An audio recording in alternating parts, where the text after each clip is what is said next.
सागर में अच्छी बारिश होने के बाद किसान रबी सीजन की फसलों की बुआई की तैयारियों में लगे हुए हैं। सागर दमोह जिले में चना की फसल की बुआई बड़े पैमाने पर की जाती है। चने की फसल के दाम अच्छे मिलने के कारण किसान बड़े पैमाने पर फसल बोते हैं। सोने एवं चांदी के आभूषणों की अनुपम श्रृंखला लक्ष्मी नारायण ज्वेलर संपूर्ण हॉलमार्क ज्वेलरी। हमारा पता है मेडिकल कॉलेज के आगे, तिली रोड, सागर।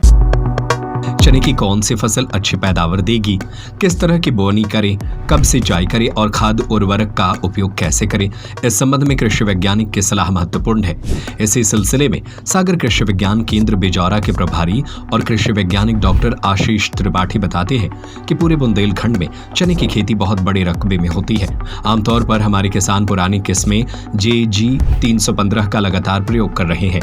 इसका उत्पादन भी काफी अच्छा मिल रहा है और फसल का दाम भी बाजार में काफी अच्छा मिल रहा है। इसके अलावा 315 जैसी दूसरी किस्म JG 12, JG 16, JG 14 भी काफी अच्छा उत्पादन दे रही है।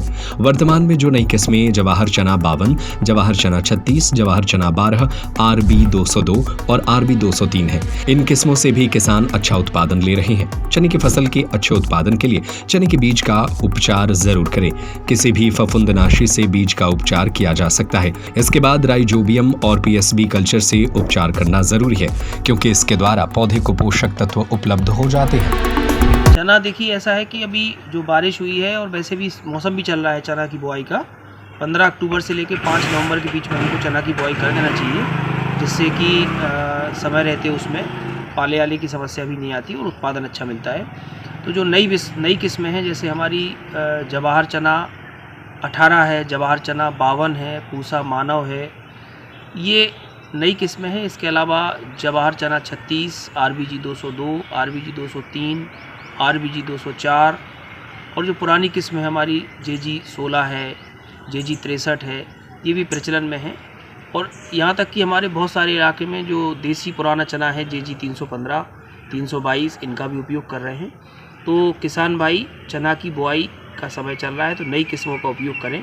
ये सब उकटा निरोधी हैं और इनका बीजोपचार करके किसी भी फफूंदनाशी से या ट्राइकोडर्मा विरिडी से बीजोपचार करें। और बीजोपचार करने के बाद कल्चर का उपयोग करें। खासतौर से राइजोबियम कल्चर का उपयोग चने में किया जाता है। इससे क्या है कि जड़ों में छोटी छोटी गांठें बनती हैं, जिससे नाइट्रोजन फिक्स होता है। तो ये आगामी फसल में भी नाइट्रोजन काम आता है। तो बीजोपचार करने के बाद कल्चर का उपयोग करें। और एक कल्चर PSB कल्चर आता है, ये फास्फोरस को उपलब्ध कराता है। तो राइजोबियम और PSB का उपयोग चने में खास तौर से करना चाहिए। अभी बारिश हो गई है, ये अच्छा हमारे लिए काफ़ी अच्छा है। इसमें पलेवा की ज़रूरत नहीं पड़ेगी और नमी पहले से भी खेतों में थी और थोड़ी सी नमी और ऊपर से हो गई। तो किसान भाई अच्छे से जुताई करें, 2 बार कम से कम जुताई करें और फिर इसके बाद बुआई का काम करें। चना की बोनी जो है वो थोड़ी सी गहरी की जाती है। इसको हमको कम से कम 4-5 इंच गहराई पर चना की बोनी करना चाहिए। इससे उकटा नामक जो रोग है उसका प्रकोप कम होता है। और बोते समय 2 बोरी single super phosphate, 15 kilogram urea और 10 से 15 किलोग्राम म्यूरेट ऑफ पोटास, इनका उपयोग करें। अगर हमारे पास DAP है तो हम 30 से 35 किलोग्राम DAP और 15 किलोग्राम पोटास, या जो कॉम्प्लेक्स फर्टिलाइज़र है आपका 20-20-0-13, उसका हम 40 से 50 किलोग्राम प्रति एकड़ उपयोग कर सकते हैं।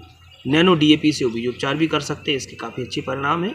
और जब आपको नैनो DAP डालना है तो 30 से 35 दिन की अवस्था पे, जब खेत में नमी हो, उस समय आप नैनो DAP का छिड़काव भी कर सकते हैं। इससे भी पोषक तत्व प्राप्त होते हैं। सोने एवं चांदी के आभूषणों की अनुपम श्रृंखला लक्ष्मी नारायण ज्वेलर संपूर्ण hallmark jewellery, antique, Kundan, polki, Italian jewellery, IGI द्वारा प्रमाणित डायमंड ज्वेलरी एवं राशि रत्न। हमारा पता है मेडिकल कॉलेज के आगे, तिली रोड, सागर।